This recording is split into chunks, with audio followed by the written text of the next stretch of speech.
Good morning, VUU. I'm Doug Bland. I'm an occasional preacher here at VUU. I'm sort of always warming up in the bullpen, waiting for Melanie or someone to call. So every year or two, I get the chance to preach here, and always glad to be with you. We're going to start today with a story from one of the Desert Fathers. And then we'll end with a story from one of the Desert Mothers. One day, Abba Lot went to the old wise Abba Joseph, and he said to him, "Do you have any advice for my spiritual life?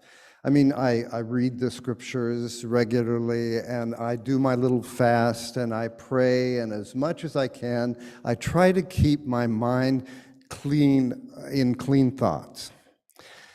Is there anything else I should do?" And Abba Joseph stood up and lifted his hands towards the heavens, and each one of his fingers became a torch on fire. And he said to the younger abbot, or Abba, "Well, you could do this. You could become all flame." Or as Jim Morrison, that great musical sage from The Doors, said, "Come on, baby, light my fire.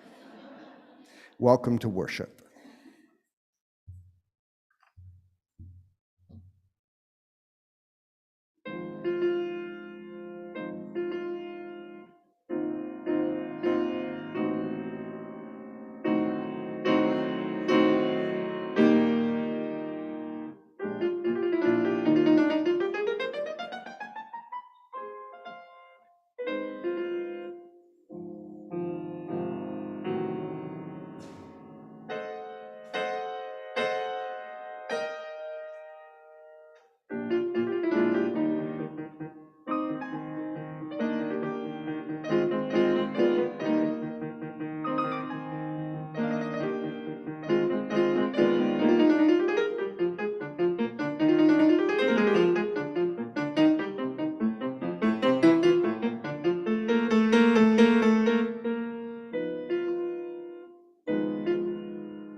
Isn't she amazing? Good morning. I'm Melanie Clunan, today's worship associate, and I would like to invite you at home to light your chalice with us if you have one, as we say together our chalice lighting words. We kindle this flame, symbol of our faith, for the light of truth, the warmth of community, and the fire of love, which calls us to work for justice. Welcome, everybody, to Valley Unitarian Universalist Congregation. Whatever your religious past, gender identity, state or country of origin, there is a place for you at VUU.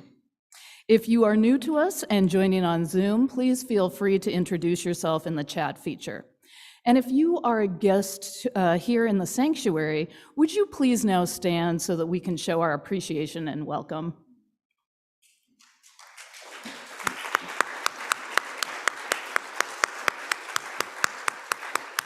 We're glad to have you here. Please feel free to stay after the service for some refreshments, and there will also be a welcome circle by the back windows. And for anyone who could use a compassionate listener after the service, our lay pastoral care associates are available as always. On Zoom, watch for contact information from Melissa Bush, and in the sanctuary, Roz Hawkins will be available up here at the front after our service. And there's Roz. Well, we are fortunate today to have two fan favorites with us. Shen Bai Jue is our guest pianist again, and in the pulpit, Reverend Doug Bland, who has been a friend of this congregation and a frequent guest minister for several years now. Since retiring as pastor of Community Christian Church in Tempe, Reverend Bland has served as executive director of Arizona Interfaith Power and Light, a group whose mission is to mobilize people of conscience to work for climate justice. The title of Reverend Bland's sermon is familiar to us. We kindle this flame, taken from our chalice lighting words.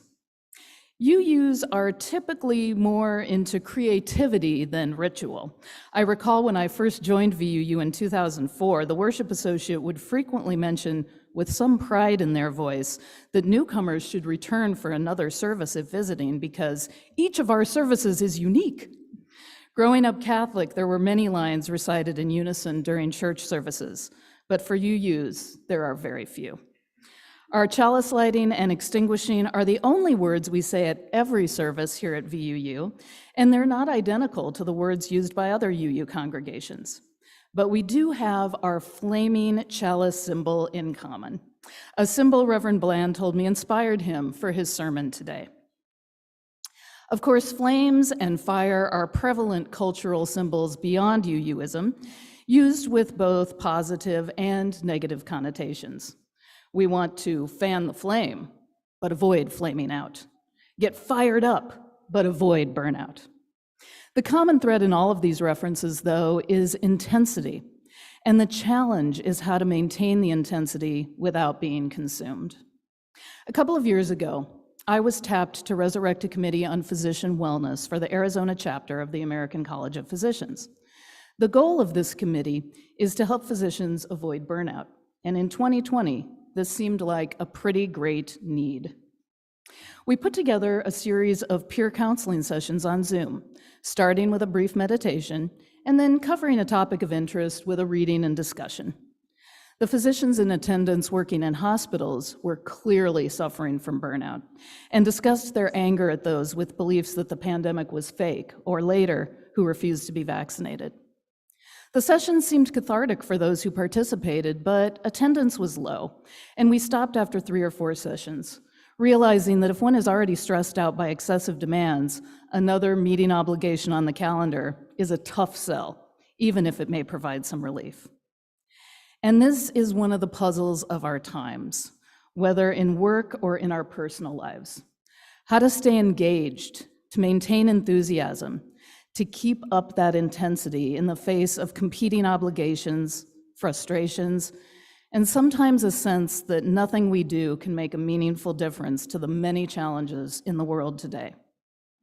But I have a feeling Reverend Bland is going to inspire us today to keep feeding that fire that calls us to work for justice.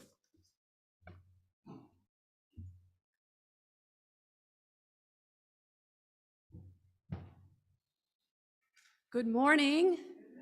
My name's Lynn Demuth. I'm the song leader today. It's so special to see you all in the sanctuary. And we have some folks online, and I'd like to invite them to turn on their cameras for just a second, if they don't have them on already, and say hello to us. And we will say hello to them, so find a camera somewhere. Hi, everybody. It's lovely to see you all here and out in cyberspace. Our first hymn, I hope will get us fired up, is called Now Let Us Sing. And I'm going to invite my low-voiced pal, Lloyd Means, up to the pulpit mic. He's going to help me sing this. When I picked this hymn, I thought it would be great for the theme, and then I realized, hey, there's really 2 parts to this song, and I can't do both at the same time. So we are going to have a brief intro, and then Lloyd's going to lead you in the low part, and I'm going to lead you in the high part. It's a zipper song, so you'll catch on really fast. So we're going to sing to faith, hope, love, and joy. And please rise in body or spirit. Thank you, Anne.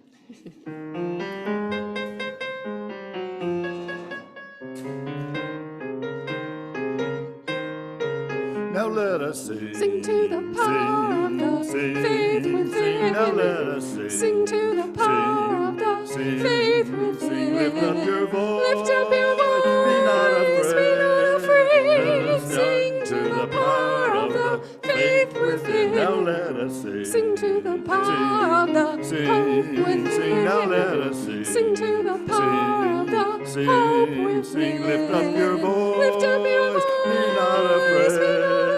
Now let us sing to the power of the hope within. Now let us sing. Sing to the power of the love within. Now let us sing. Sing to the power of the love within. Sing. Lift up your voice. Lift up your voice. Be not afraid. Now let us sing to the power of the love within. Now let us sing. Sing to the power of the joy within. Now let us sing. Sing to the power of the joy within. Sing. Lift up your voice. Lift up your voice. Be not afraid. Be not afraid. Now let us Sing to the power of the joy within. Thank you. Thanks, Lloyd.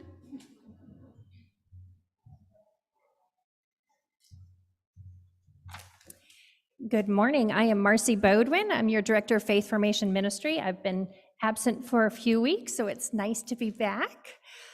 Thank you. Skylar just mentioned that maybe I brought this weather with me, so you're welcome. Yes.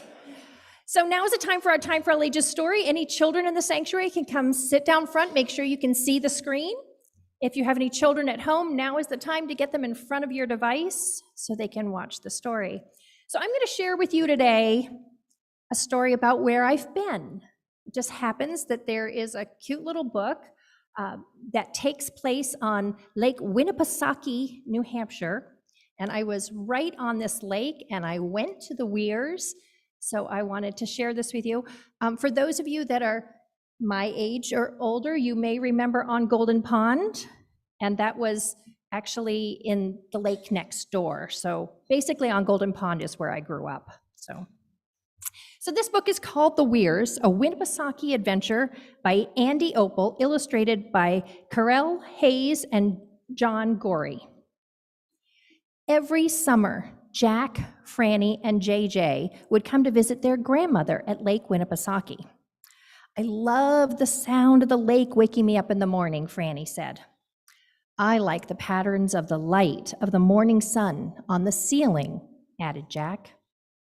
I like the sound the loons make, and then I know summer is here and my grandchildren will be coming to visit, said Grammy. They all look forward to Mr. Fuller taking them to the weirs in his boat. Mr. Fuller liked to take the long way to the weirs, and he always went fast as they crossed the Broads. Look, there is the Sophie C. delivering mail to the Jolly Island. Yes, we still have mail delivery by boat in that area. Do they deliver food too? Asked JJ. No, they have to take their own boat to shore and then go to the store, said Grammy. Mr. Fuller slowed the boat down to an idle and passed through the narrow channel between Mink and Mark Islands. This is special, he said. We need to be very quiet. That is a loon, and she has a baby riding on her back. That's cool, said Jack. I've never seen a baby loon before. They are rare birds, and we are lucky to have them on the lake, said Mr. Fuller. Then Mr. Fuller gave Jack a turn at driving the boat. Jack had a big smile on his face as he made the boat go fast. Grammy spread out her arms and yelled, "We can fly, we can fly!" And they all laughed as the wind blew their hair and water gently splashed their faces. As they came around Governor's Island, they could see the boardwalk and the arcades. There's the weirs, said Grammy. I want to play skee-ball, said Franny. I want to play pinball, said Jack. Me too, said JJ. Walking into the arcade, and I went to that arcade, they saw the old fortune teller machine. I don't like that old witch lady, said JJ. Oh, she's not a witch. She's a fortune teller, said Jack. Go ahead and make a wish. She might bring you some good luck. JJ put a coin in the machine, and the fortune teller came to life, breathing slowly, moving her hand and looking right at JJ with her glass eyes. JJ hid behind Grammy's leg. A card came out of the slot of the machine, and the fortune teller went back to sleep. Grammy read the card. Stars will fall from the sky, and your wishes will come true. Well, that's weird, said JJ.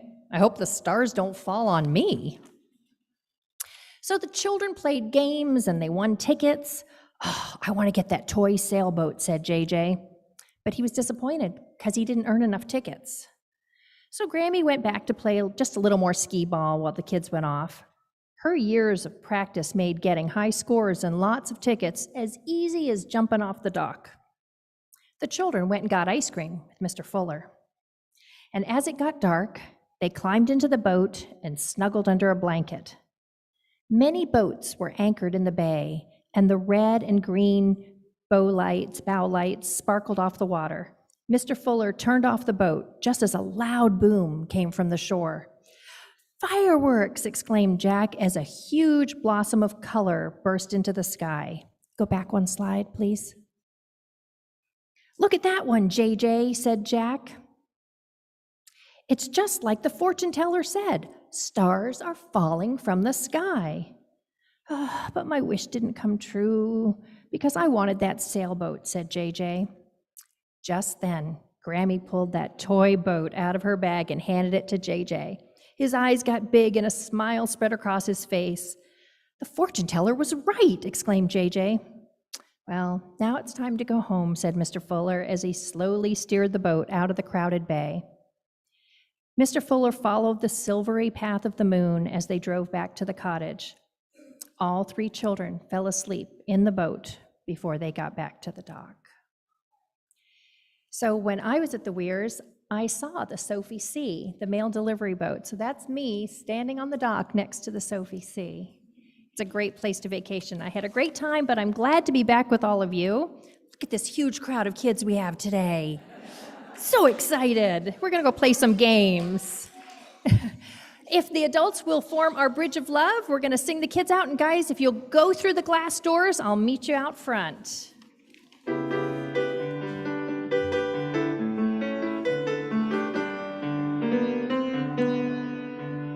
This little light of mine, I'm gonna let it shine.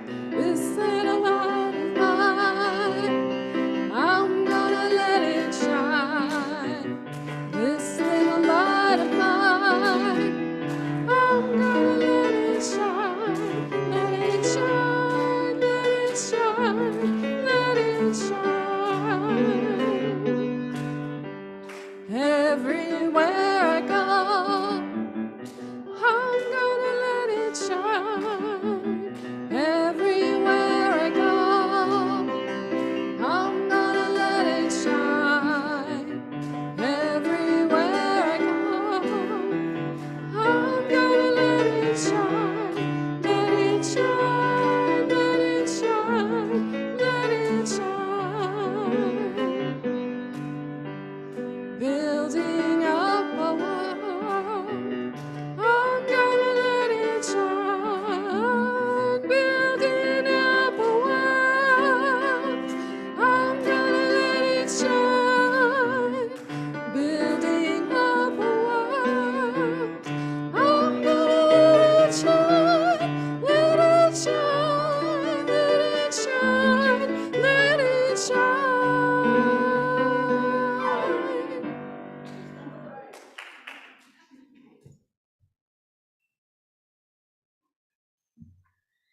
It's now time for our offering, the point in the service where we acknowledge all that VUU has done for us and give back as we are able. You can text your offering as always, and the information will appear on how to do that. But the ushers will also be coming around collecting what our member Leon Weber has called change of heart, or even better, any bills of rights that you may have to offer. Will the ushers please come forward?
We're going to enter a time of centering, meditation, or prayer.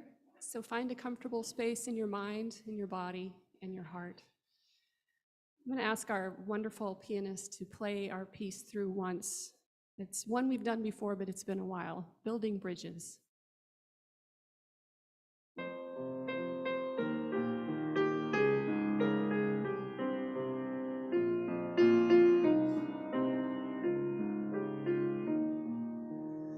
Building bridges between our divisions, I reach out to you, you reach out to me, with all of our voices and all of our visions.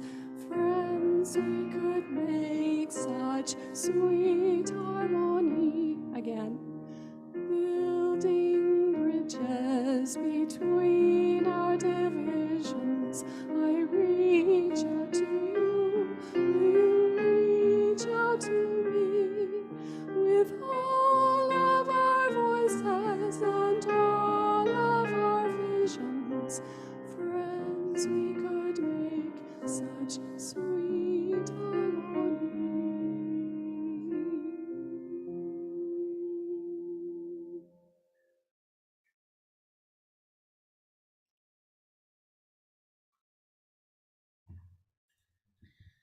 For our meditation today, we're going to try a practice of tratika, or flame meditation.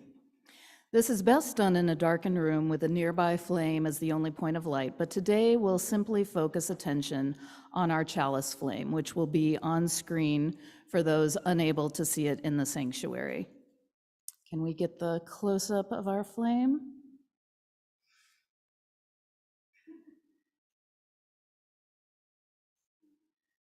So take a comfortable position and focus your attention on the flame just above the wick.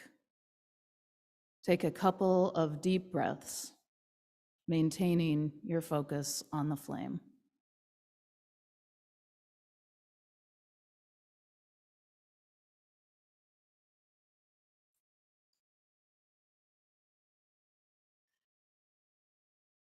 Notice the color variation of the flame, the dancing motion, any pattern of smoke that might rise.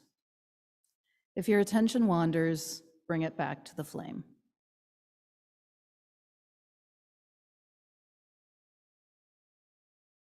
Visualize the light and warmth of the flame as the nidus of light and warmth within you. Radiate it outward toward the others in our community.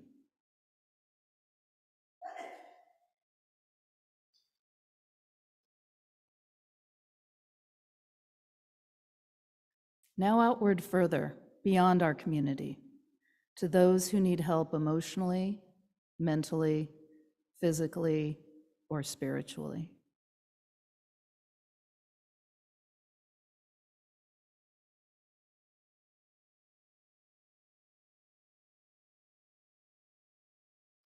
Now outward further toward everyone you have met.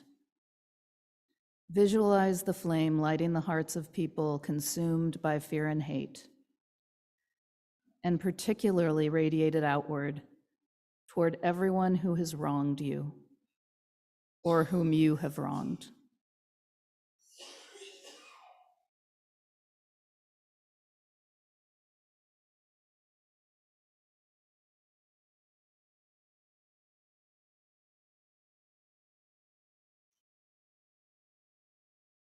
Visualize this flame as it lights the flames of others, and they go on to light more flames.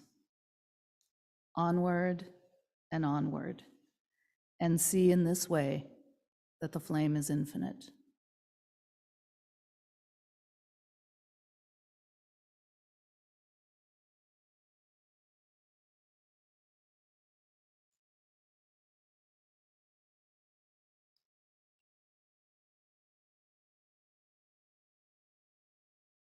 Now slowly lift your gaze from the flame and bring your attention back to the room as we enjoy some special music.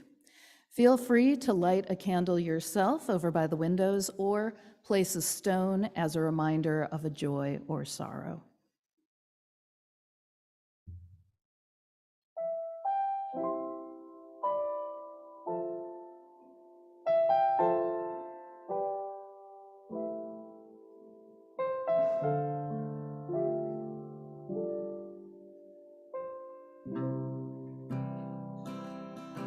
We will not stop singing. We will not stop singing.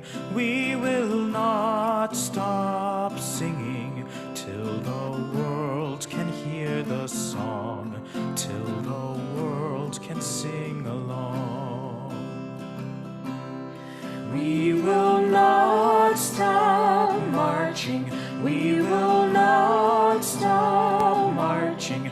We will not stop marching till the world can hear the song, till the world can sing along. Till the world can sing, till the world can sing, till the world can sing along. Till the world can sing, till the world can sing, till the world can sing along. We will not stop praying. We will not stop praying. We will not stop praying till we all can get along, till the world can sing our song. We will not stop shouting. We will not stop shouting. We will not stop shouting. Shouting right from wrong till the world can sing our song. Till the world can sing, till the world can sing, till the world can sing along. Till the world can sing, till the world can sing, till the world can sing along. We will not stop singing. We will not stop singing. We will not stop singing till the world can hear our song, till the world can sing along.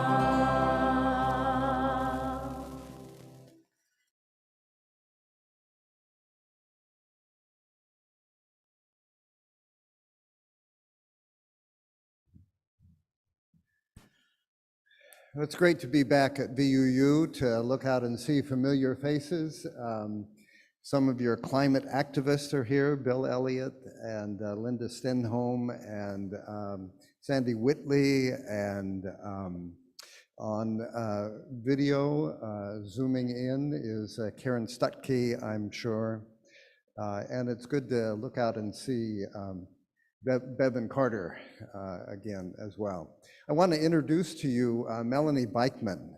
Melanie, if you'd please stand. You may know her already.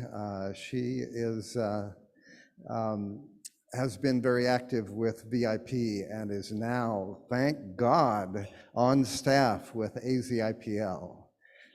She has the shortest term part-time position that is on record. She's been with us about 3 months and we're moving her to full-time because she's so good.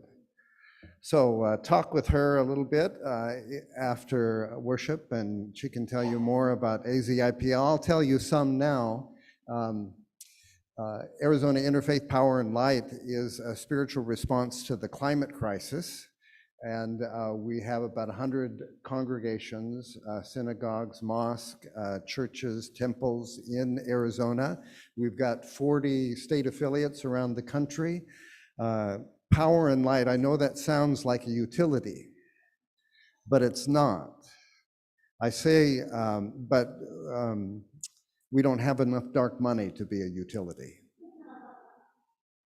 But we are about the business of generating energy, moral and spiritual energy for caring for this precious planet home that we have been given. A couple programs that I want to mention. One is SAGE congregation, S-A-G-E. It's one of those wonderful words. We cook with sage, we bless with sage. It's the color of green in the desert, and it means wise. So it stands for spirited activists greening the earth. And congregations want to do something about climate justice, but they're not sure where to start. And so this is a curriculum, a SAGE curriculum that we've developed that gives ideas of things you can do in worship, in education, in activism, in advocacy. And I'm hoping that VUU will become among the first of our SAGE congregations. The other program that I want to mention is Sacred Earth Common Ground. The very first time that we did Sacred Earth Common Ground, it was in this sanctuary. So the idea is that we're so divided politically and religiously and culturally. How do you begin to bridge that gap that exists between us? And so we got a group of people together from very diverse communities who usually don't rub elbows with each other. And we had them in this space. So we had an evangelical community, Jewish synagogue, VUU, and maybe one other. Anyway, the idea is that we gather together, and the evangelicals, as you might imagine, were looking at the religious symbols on the wall behind us, and they're going over to their pastor and kind of whispering to him, how do we get out of here? And what have you done bringing us to this place?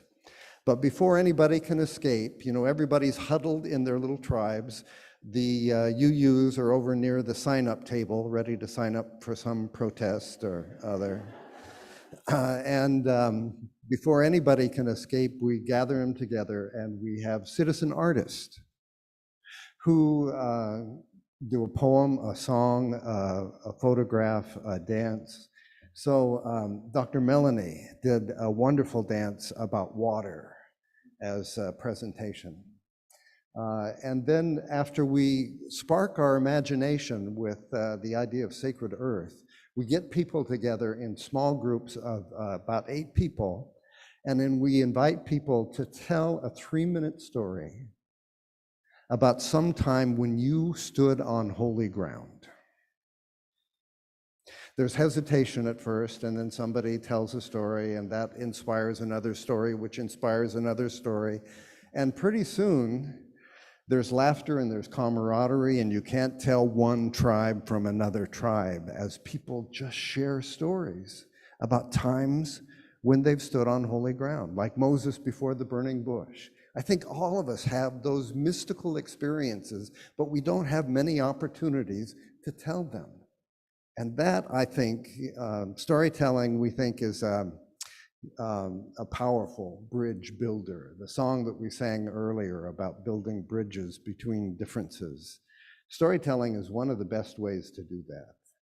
We say that you can't hate someone whose story you know. And the shortest distance between 2 people is always a story. So that was several years ago. Andy was still here, and it's time for VUU to reach out to 2 other congregations and do another Sacred Earth Common Ground event. That's my hope. In the back of the sanctuary, there's a sign-up letter to President Biden We've been so disappointed that the infrastructure bill didn't happen. Senator Manchin was the roadblock to that. And so we're looking at executive actions that President Biden can make, and we're advocating for what we call solutions to pollution. And you can sign up for that letter, sign up for our newsletter, and keep in touch that way. If you're close, somewhere on the chairs, I've left this little piece of paper artwork. And so I'd like you to grab one nearby. There are some in the front rows here if you need one, because we'll use them. They're part of the homework I'm sending with you today.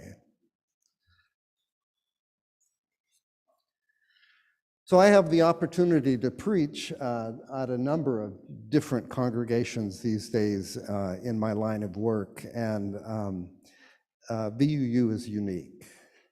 I mean, a lot of places talk about faith and justice, but you do the work of faith and justice. Every rally, every event I go to, there you are with your goldenrod t-shirts and act on the side of love, and thank you for that. You are encouraging to me, and it's so important. I do want to talk about the lighting of the chalice. I've always been impressed whenever I come to worship here that you light the flame, and I don't know of a more critical time to be lighting that flame than now. I don't know what your attitude is about the chalice lighting. Is anybody here have a chalice necklace or jewelry? Anybody here got a chalice tattoo? So for some of you, it's very important. I did a little poll. It was not a scientific poll. The database was very small, like 2. But I asked Sandy Whitley and Karen Sutke, what's the attitude? What's the role of the chalice lighting in the imagination of VUU? And Sandy said, sometimes I'm afraid it just becomes a ritual that we don't think much about. We do it in worship, we do it when we gather for study, when we gather for meetings.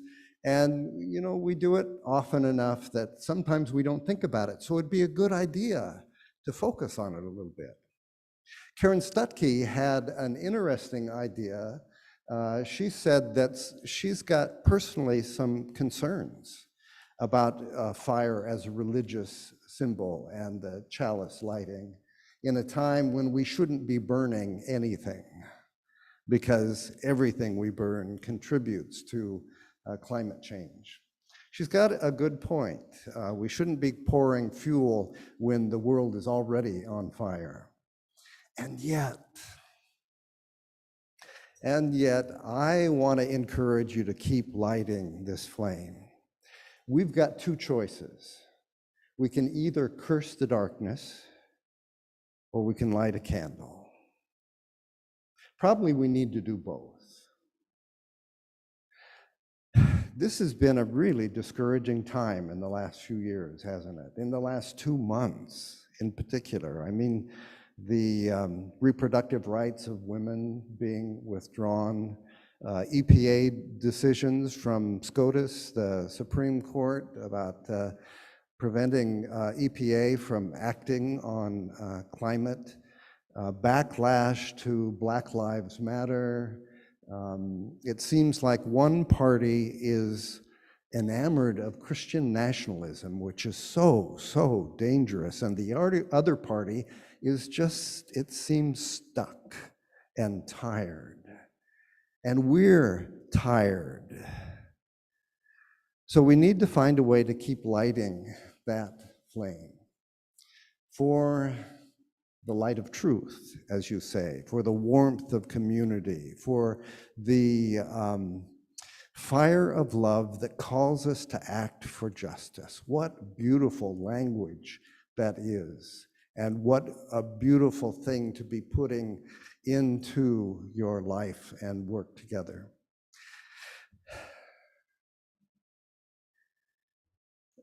One of the things that come to mind as I think about lighting the candle, does anybody have in their memory somewhere the experience of watching a PBS special around Christmas, Hanukkah, when there's wonderful music, and beautiful music about Christmas, but the highlight of the event is always when Peter, Paul, and Mary stand up and sing "Light One Candle."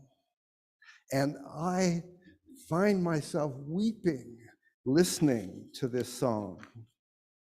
Light one candle for the strength that we need to never become our own foe. Light one candle for those who are suffering pain we learned so long ago. Light one candle for all we believe in, that anger not tear us apart.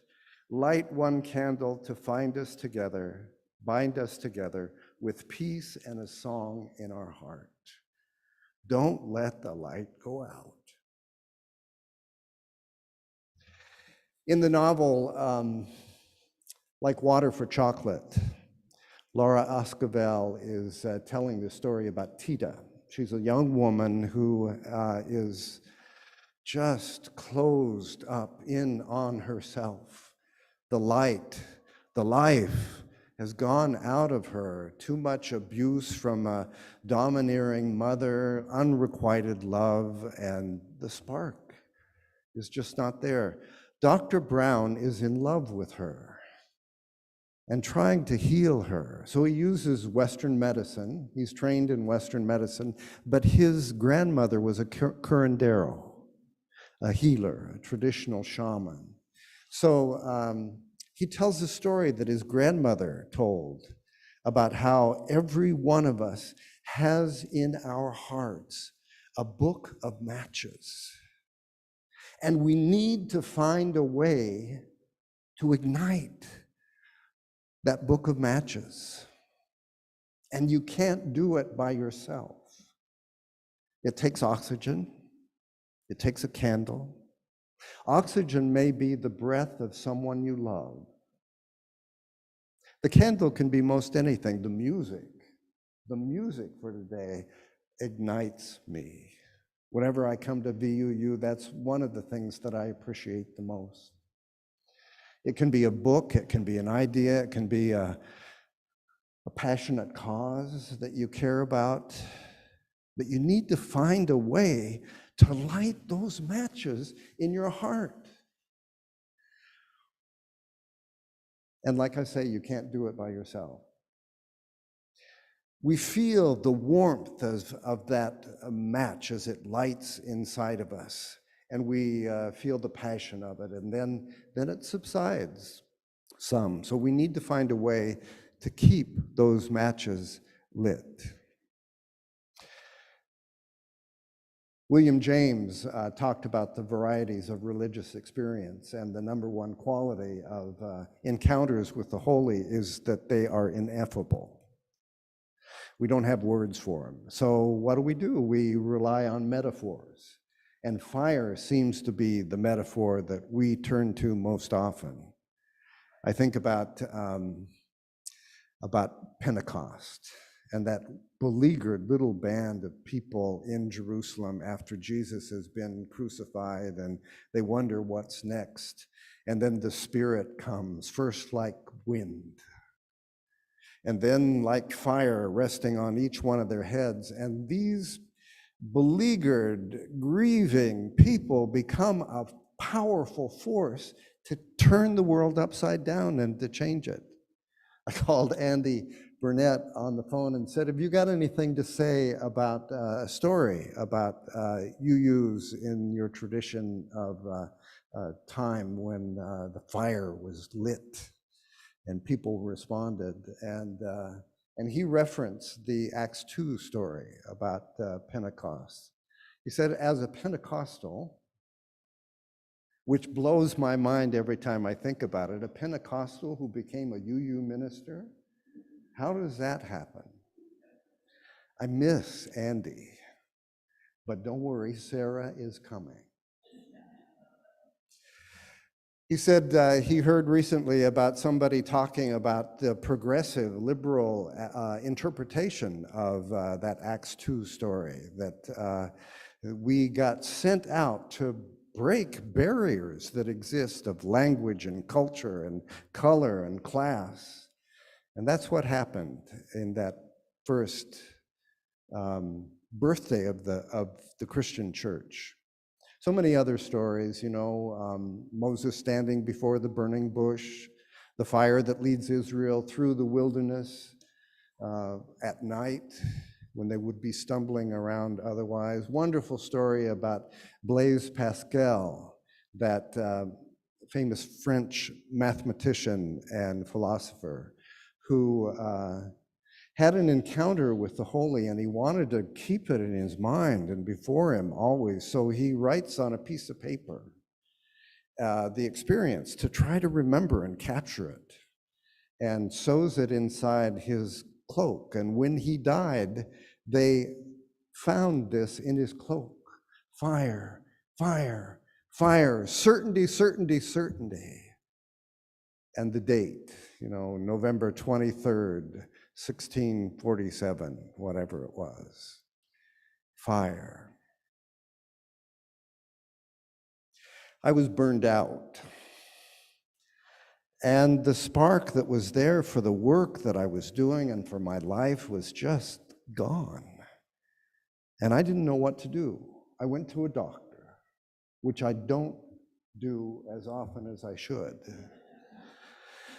And I just wanted to get checked out, and everything was fine physically. I went to counselors, and that helped some. I couldn't go to my pastor because I was the pastor.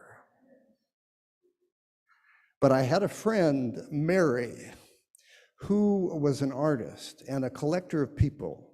The social service organization, I think it's Optimus, that collects different people, so they get a lawyer and a plumber and a firefighter, and everybody in the club represents some different profession or line of work.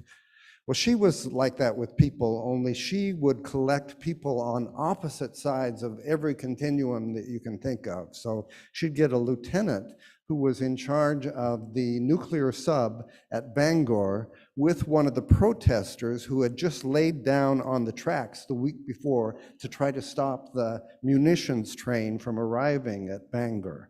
Today, she'd bring a Black Lives Matter person with a Proud Boys. I don't know if she could do that work today, but she did then. I was her token faith leader. And she'd have these parties at her house where you can imagine the conversations that went on. But I went to Mary and I said, "It's an emergency. I need your help. Would you talk with me?" And she said, "Sure, come over." And so I tried to put into words what I was feeling or not feeling.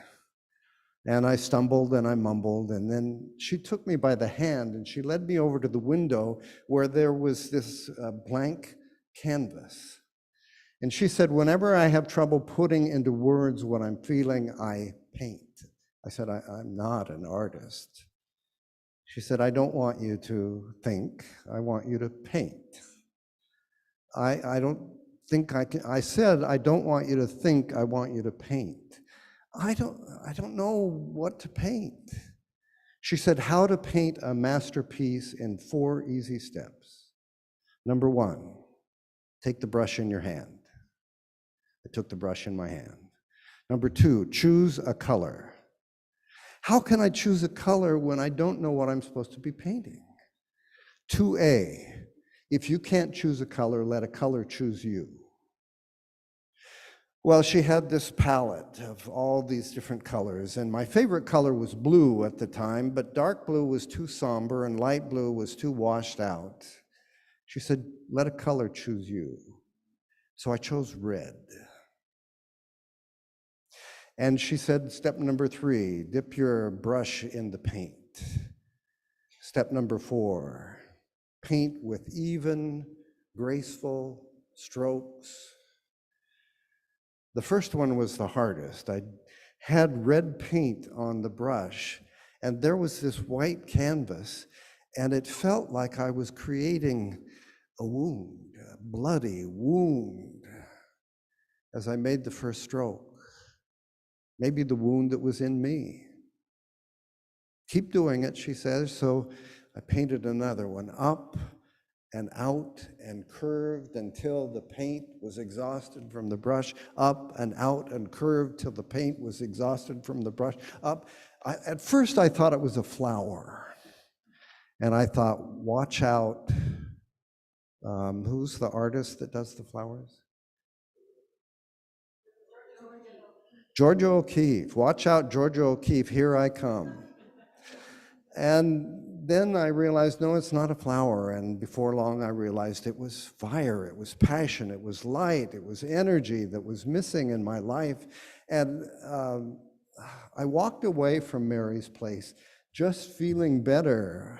It wasn't like anything was solved, but it was so good not to think about it, but to move and to express and emote. And I walked down the hallway to the elevator. Her apartment was on the 3rd floor, and the elevator door was open, which was strange. So I walked inside the elevator and pushed 1. Nothing happened. So I pushed 1. Nothing happened. So I pushed 1. So I pushed the door close button. Nothing happens. I get out of the elevator and I turn around and look, and you know where the button is? There's a monochromatic artistic work that I had just painted. So it has a flame, a monochromatic flame, and it says, in case of emergency, take the steps. Choose a brush, choose a color, dip it in the paint. I thought, in case of emergency, remember the steps. And I walked down. Later that week, I got a call from Mary. She says, I've got a party at my house I'd like you to come to. I want you to meet somebody, and I've got something to give you. So I went to her place, and she met me at the door and gave me this little cartoon. It's a cartoon of Born Loser. And Born Loser is on an escalator, going down. And going down, going down, going down. The next frame is, oh no, must be a power outage. The escalator is not moving. Next frame, he's just standing there. Next frame, he's just standing there. Next frame, he says, last time this happened, I was stuck here for 3 hours. She said, as she gave me this cartoon, remember the steps.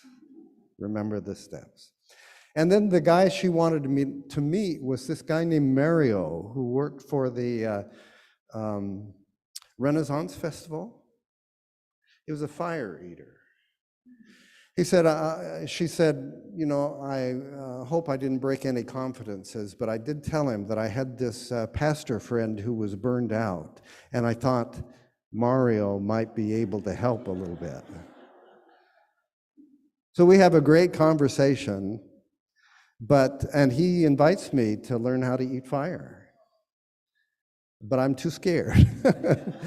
So I don't at the time, but you know how the hound of heaven just keeps chasing you? So I go to this workshop on storytelling, and one of the breakout sessions is called Fire Eating, moving from fear to action. And I signed up for it. I said, what a great metaphor. And the leader, Margie Brown, said, oh no, it's not a metaphor, we're actually going to eat fire. And so I learned how to eat fire. And to this day, you know, I look back on that experience as transformative. Whenever I'm afraid to face something, I say, come on, Doug, you can eat fire. So I've got a homework assignment for you, a little Venn diagram here. And And this artwork will, I'm sure, be worth a lot of money at some time. You can take it home and frame it and put it on your wall if you want, but mostly I'd like you to fill it out.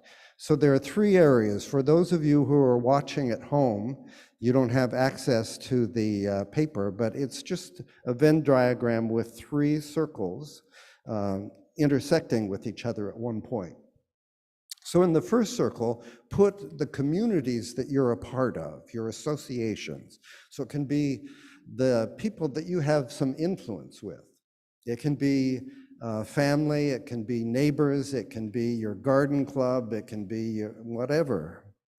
And then skills and interests that you have. I like photography. I like storytelling. I'm a good computer programmer. I'm whatever your interests are. And then in the left-hand circle, justice concerns. Everything is related to climate justice, so it doesn't matter what you choose, whether it's immigration or poverty or hunger or LGBTQIA rights or whatever. Climate impacts all those things. So it doesn't matter what you choose, what door you walk through. Choose something that's been tugging at your heart for a long time that you just can't ignore anymore. And then finally, the question, what brings you joy? If you get up in the morning and you think, oh crap, I've got to do this again, you're not going to influence anybody and you're going to feel miserable yourself. So choose something that brings you joy, that brings you life. And then that place where the 3 circles intersect is the sweet spot. Teilhard de Chardin said that there will come a day once we've supposedly mastered the powers of nature, the gravity, the ocean, the tides. There'll come a day when we'll finally, in the name of all that is holy, capture the powers of love. And on that day, it'll be as if we discovered fire for the second time. May it be so.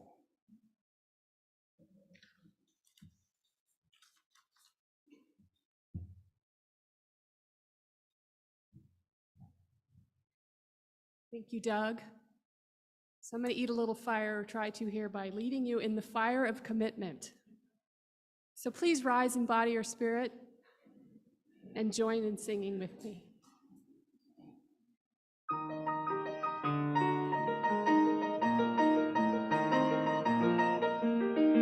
From the light of days remembered burns a beacon bright and clear, guiding hands and hearts and spirits into faith set free from fear.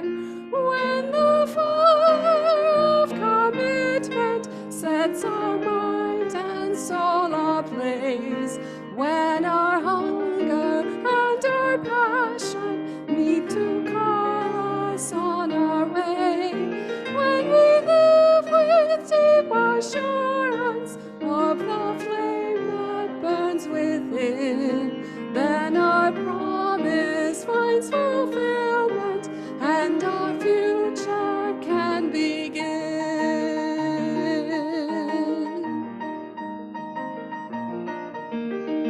From the stories of our living rings a song both brave and free, calling pilgrims still to witness to the life of liberty.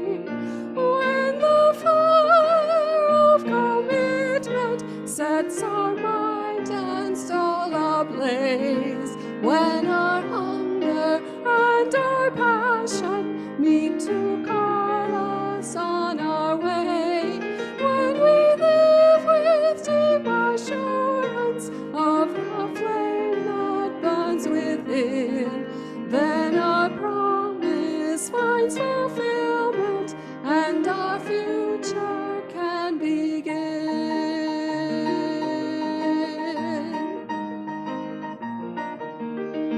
From the dreams of youthful vision comes a new prophetic voice, which demands a deeper justice built by our courageous choice.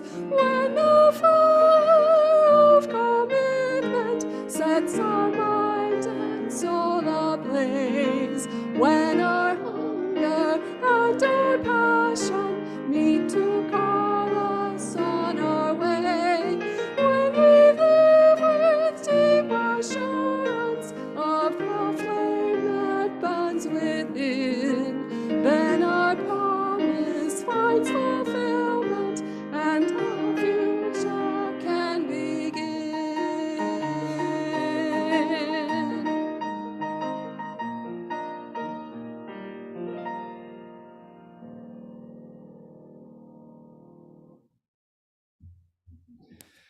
In the back, there's sign-up sheets, and there are also T-shirts. You feel free to take a T-shirt or a button, and don't ever say that you didn't get anything out of the sermon today. So we started with a story from two of the Desert Fathers. I want to end with a story from a Desert Mother. Yeah, I guess you can be seated, though this won't be long.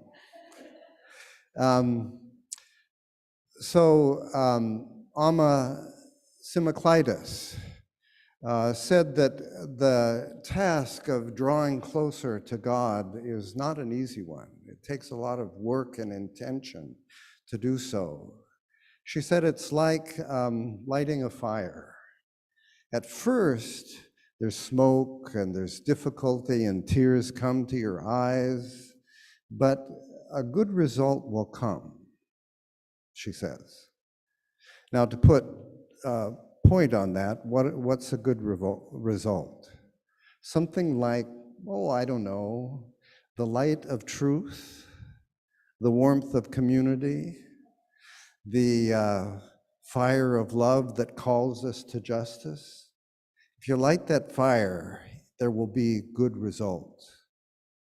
And the Amma tells us we should, with great intention and effort, continue to light that flame within us and among us. Amen.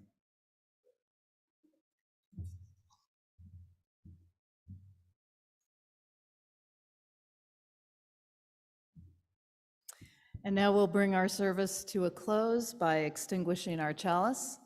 Let's recite the words together. Though we extinguish the chalice, our connection to each other and this community remains. May its light guide us this week as we walk the path of justice, speak words of love, and fill our world with compassion until we meet again.